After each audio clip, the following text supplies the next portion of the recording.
Morning guys! So, katatapos lang ng shift ko. 17 hours. Ito, pauwi na ako. Wala palang gas, so daan muna tayo ng come and go. Katatapos kong magpagas guys. So ngayon, nandito tayo sa Food for Less. Mamimili lang ako ng meat guys for adobo. Ayan, tara na. Dito ako sa grocery store guys, mamimili tayo ng meat.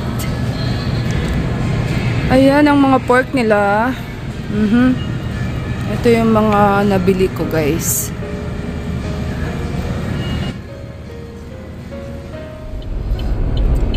Napakalamig ngayon guys, 29 degrees. Ayan. Lamig yung kamay ko kanina nung naglagay ako ng gas. Ay, malapit na kasi ang winter. Ayan. Driving. Kararating ko dito sa bahay. Ayan. Tara na, pasok na tayo. Say hi. Ayan, kumakain si Nathan because he's gonna go to school at 11. Ayun, almost time. Oh, the bus will gonna pick you up here. Kararating ko dito sa bahay. And then, ito, alaga kong isa. Faster! Chew your food and eat!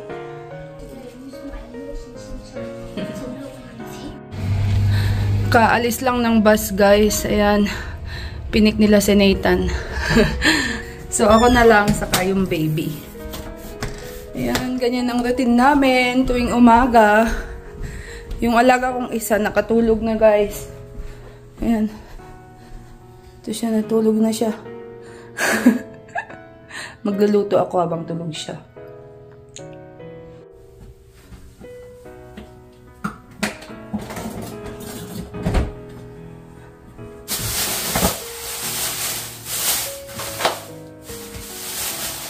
Ito yung mga pinamili ko kanina sa Food for Less. Mili tayo ng meat. At saka konting gulay. Gulay.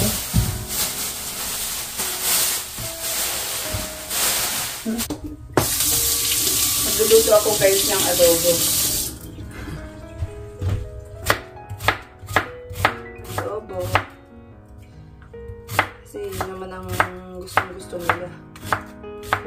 Gusto rin siya ni Nathan and then ni Habi. So, habang tulog yung isang alaga ko, guys, magluluto muna ako. Kasi mamaya, paggising na siya, syempre, papaliguan ko, papakainin, papadedehin. Hirap na magluto. Bumili ako ng pork belly, yung may balat, guys. Masarap siyang i-adobo. Dadamihan ko yung lulutuin guys para tumagal. Yung iba ipi-freezer ko na lang. Dami kong i-adobo guys. Oh. Si-stack ko yung iba guys. Freezer ko. Yan guys, gising na yung alaga ko. Papainumin ko ng gatas. Hi! Kararating ni Habi. Hi! So, ito ang aking ganap.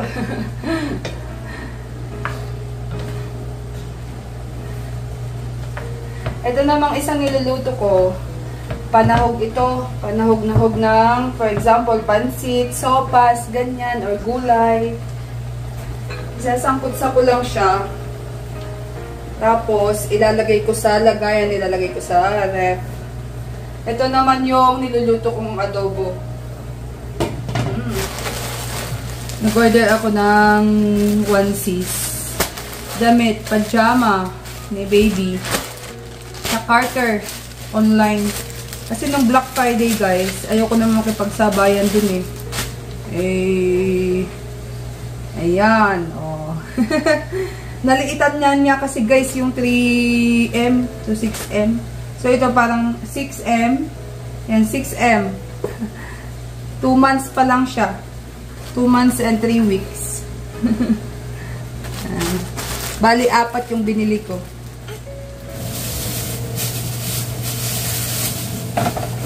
Konti-konti lang yung binili ko kasi baka masira eh.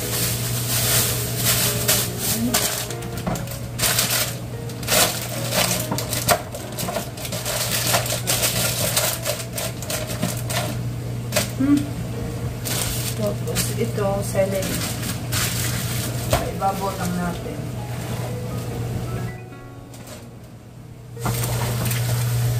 Paligo, paligo!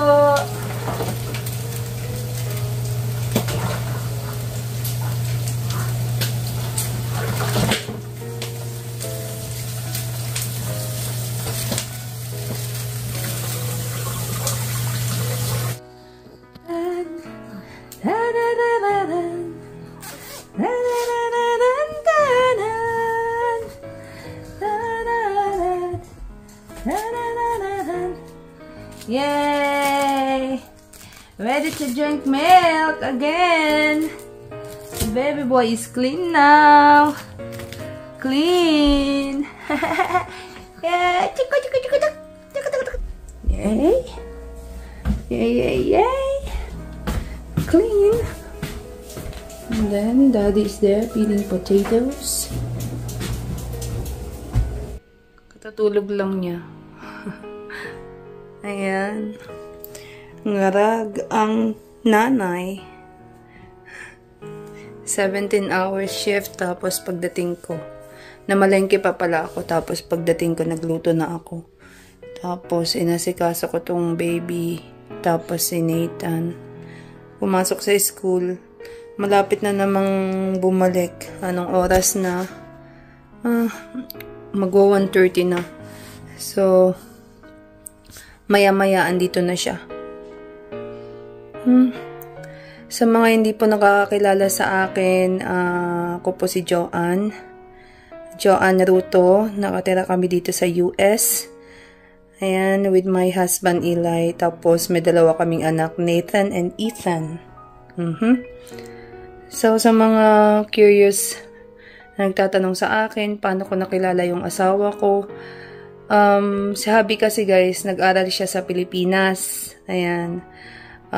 Supposedly, he's going to study here in US. But, unfortunately, hindi naprobahan guys ng mas maaga. So, at the same time, nag-apply siya sa Pilipinas. And then, yun yung unang aprobahan. So, nag-aral siya sa Pilipinas guys. 2009, kami nagkakilala.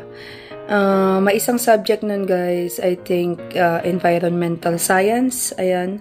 Kasi sila guys, hindi sila allowed na kumuha ng Filipino ng subject na ang medium of instruction o yung ginagamit na language is Filipino or Tagalog. So, ang kapalit guys, kailangan kumuha sila ng subject na ang ginagamit ay English. So, siya guys, nasa College of Business Administration siya kasi. BSBA kasi yung kinukuha niya. And then ako naman, BSED or Education. So, nasa College of Education ako. Ang major ko nun guys is Biology. So, siya, mahilig kasi siya sa Science. So, nag-add siya ng NBI-SCI. In exchange of yung Filipino subject nga, yung Filipino ang ginagamit or Tagalog ang ginagamit na medium of instruction. So, dun kami nagkakilala guys. Magkaklase kami sa isang subject. Summer yon, I think 2009. Tapos, lagi akong umuupo sa likod guys. And then, kasi madalas akong late. Tapos, siya naman, matangkad kasi siya, guys. Maliit lang siyang room kasi summer class yun. Ilan lang kami, wala pa kaming 20 sa isang klase. So, doon kami nagkakilala, guys, ng asawa ko sa Pilipinas. And then, magkaklase lang kami, mga once a week lang kami nagkikita. Nagpapaload ako nun, guys, Globe Smart, ganyan. So, kaya nakuha niya yung number ko kasi nga, naglo-load ako nun. Naglo-load ako. Tapos, utang siya ng utang ng load. Ayan. Doon kami nagsimula, guys. Ayan. Di kami sa dating site nagsimula, sa mga nagtatanong, guys. I don't know about that. Although may mga ibang Pilipino, guys, na nakilala nila yung mga asawa nila through dating site. Mayroon at mayroon din, guys, na makakita ng talagang may mabuting loob, ganyan. Hindi mo naman malalahat, guys, na mamaya yung makilala mo is someone na hindi pala magandang ugali. Hindi rin lahat, guys, kasi may mga kakilala ko na sa dating site nila nakilala yung mga asawa nila, but then, guys, their husband ay magandang pag-uugali, maganda ang you know, background, something like that. Ayan, di lahat, guys. Ayan. Nakaluto na ako, guys, ng adobo. So, I'm waiting for my husband to finish his work, guys, outside kasi naggagawa siya ng sasakyan. And kakain na ako, guys, mamaya-maya kahit wala pa sinitan kasi habang tulog yung baby, guys. Kasi ganyan naman pag nanay, pag tulog yung baby, ayan, gawin mo na yung dapat mong gawin bago siya magising. Ayan, for those who doesn't understand Tagalog or Filipino, guys, I chose to, before, nung nagda-vlog ako, I speak in English, but for now, guys, na I'm returning to vlogging, I chose to speak in Tagalog for most of the time. Kasi gusto ko, guys, maging comfortable. It's not that I'm not comfortable speaking English, but I want to, you know, express more myself, and I want to be myself, guys, through speaking my own language, my mother tongue at times. Ayan, Ilocano. And Tagalog. Tulog na siya, guys. Kakain na ako. Ayan na, guys, yung sinangkot ko na pork. Panahog-nahog, ayan. So, ilalagay na natin siya dito sa fridge para tumagal. Ayan pa yung isa dati, guys. Hindi pa naubos. Lagay ko na siya dyan.